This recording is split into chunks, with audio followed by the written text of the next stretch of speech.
This is the videotape deposition of Elliot Mintz in the matter of Damiano versus Sony Music and Bob Dylan. Have you ever lied to Mr. Damiano?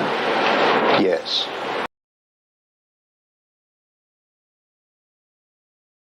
Someday, maybe you'll be able to tell the greatest story.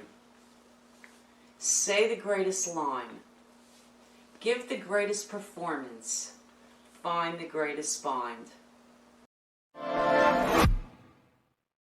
Bob Dylan started out singing other people's songs, but as he says, there came a point where I had to write what I wanted to say because what I wanted to say nobody else was writing.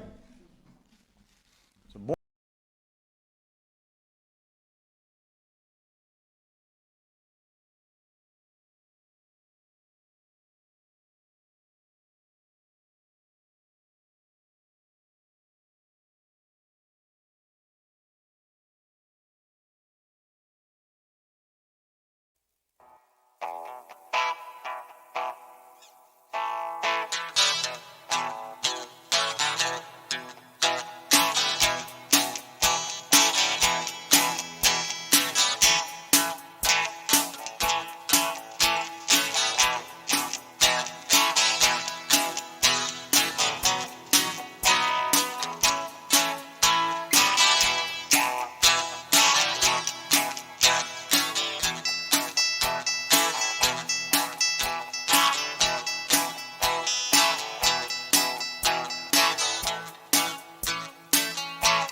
You state at the top of the page, or at least it appears to that you state, my job here is to pass along information to Bob.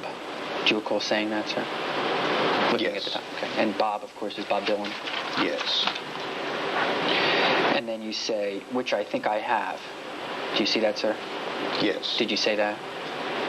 Yes. Okay. When you said that to Mr. Damiano, which I think I have, were you lying to him?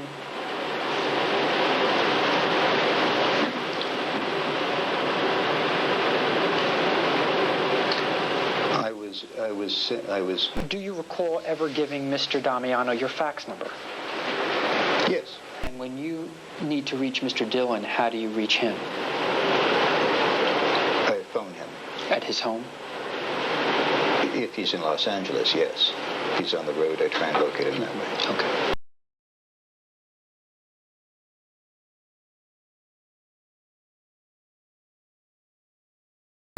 And it says by Catherine Baker, Associated Press writer, Beverly Hills, California. Are you that Catherine Baker? Yes.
There are thousands of facts that support the fact that Bob Dylan is a plagiarist. It would be impossible to cite all the details in a 2-hour movie. One fact we do want to cite is the most important fact, and that is that it has been reported by Reuters that at the age of 16, Bob Dylan was already a plagiarist and knew the value of plagiarizing songs. Quoting Reuters, a poem written by a teenage Bob Dylan and up for auction at Christie's is actually a song written by the late Canadian country singer Hank Snow. Christie's announced on Tuesday the sale of the handwritten poem, believed to have been written in 1957 when Dylan was 16 and away at Jewish camp. The words, with a few minor variations, match those of a song previously recorded by Snow, who died in 1999 at the age of 85. Christie's said in a statement, "Additional information has come to our attention about the handwritten poem submitted by Bob Dylan to his camp newspaper, written when he was 16, entitled Little Buddy. The words are, in fact, a revised version of lyrics of a Hank Snow song." Period, unquote. Did Mr. Dylan say those words? Yes. You then continue without quotes. The other reason for the others is inevitable, colon. He didn't, that's D-I-D-N apostrophe T, as in did not, he didn't have enough material of his own for an album, period, period. Did Mr. Dylan say those words? I went back in the transcript and I was paraphrasing him, and that's not entirely accurate. He said he didn't have enough songs that he wanted to put on an album.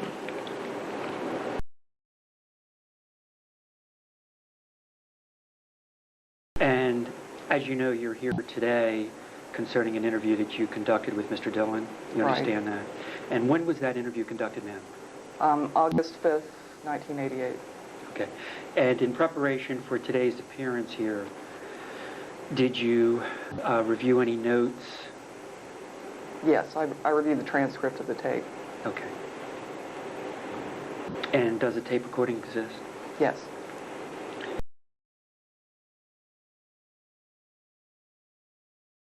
Period, unquote. Did Mr. Dylan say those words? Yes. You then continue without quotes. The other reason for the others is inevitable, colon. He didn't, that's D-I-D-N apostrophe T, as in did not, he didn't have enough material of his own for an album, period, period. Did Mr. Dylan say those words?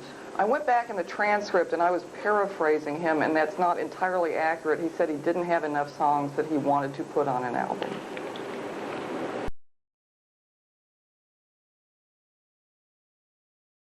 Of course, the newspapers put their own headline on the story. Sure. I'm not sure what the headline we put on it was.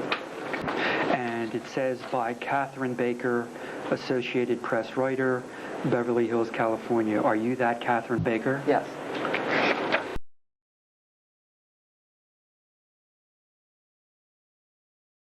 And we just found out documents were destroyed.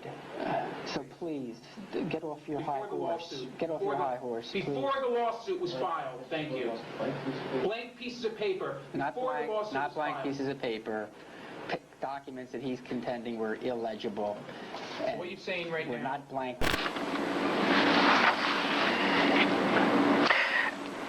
Let's go back to the Jones Beach concert, if we may, to the time when you offered the tickets to Mr. Damiano before the concert actually took place. Okay?